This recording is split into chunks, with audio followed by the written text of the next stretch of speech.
Get ready for the dictation. Start. Now, sir, honorable members will recall that the bill was introduced in the House of the People on the 2nd September 1953. It has had a long history, and in one form or another, it has been before the public since the end of 1949.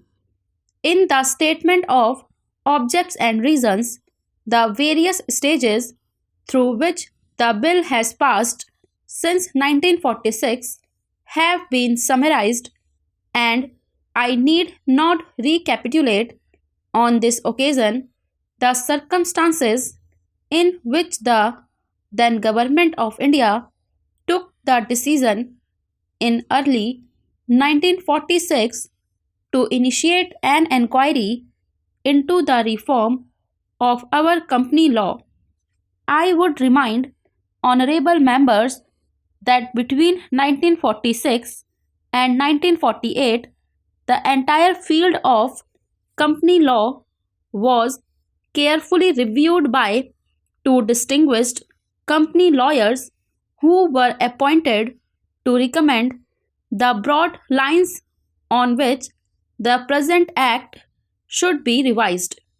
Their recommendations were examined in the then Ministry of Commerce, and certain tentative departmental views which emerged were circulated in a comprehensive memorandum to all recognized trade and industrial associations, bar associations, the high courts, and the state governments.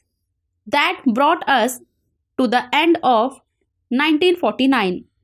Many representations on this memorandum were duly received from chambers of commerce, trade and industrial associations, state governments, and the general public.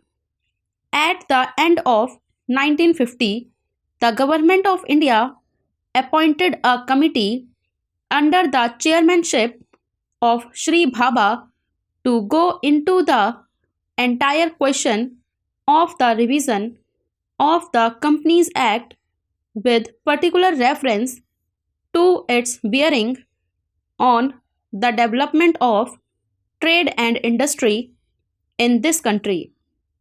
This committee examined a large number of witnesses in many parts of the country and submitted its report in March 1952. This report again was circulated to all state governments, chambers of commerce, trade associations, high courts, and many other bodies. At the same time, a special officer was appointed in the Department of Economic Affairs, Ministry of Finance, to examine the report in the light of the views received from the interested public and to submit proposals to government for the revision of the present Act. The bill now before the House is based largely on the recommendations of the Company Law Committee, modified in a few particulars. Honorable members will notice that so far as public relations go, the bill has covered adequate ground.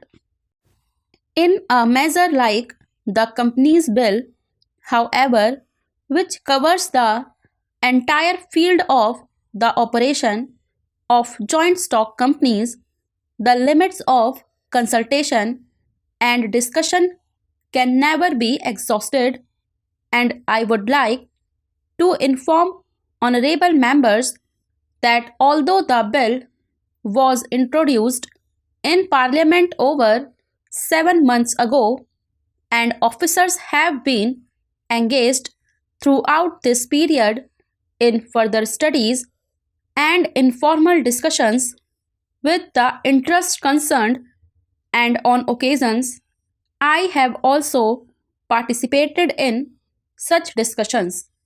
I have also given some further thought to some of the issues arising out of the bill, and I propose at the appropriate stage to bring before the Select Committee any changes in the provisions of the bill which seem to me to be worthy of consideration in the light of this further examination.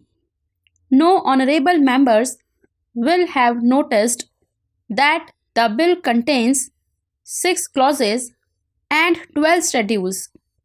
I think it is probably one of the longest legislative measures in recent legislative history, but its size might be regarded as misleading unless I make a few comments.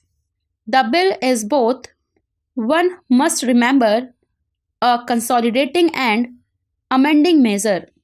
As mentioned in the statement of objects and reasons, this is the first opportunity which has occurred since 1923 for the consideration of the Companies Act. Advantage has been taken of this opportunity to redraft several long and complicated sections in the present Act which have been split up into a large number of clauses. This is the largest single factor accountable for the increase in the number of clauses in the bill. New clauses embodying substantial changes in the present law would hardly constitute more than a small fraction of the bill.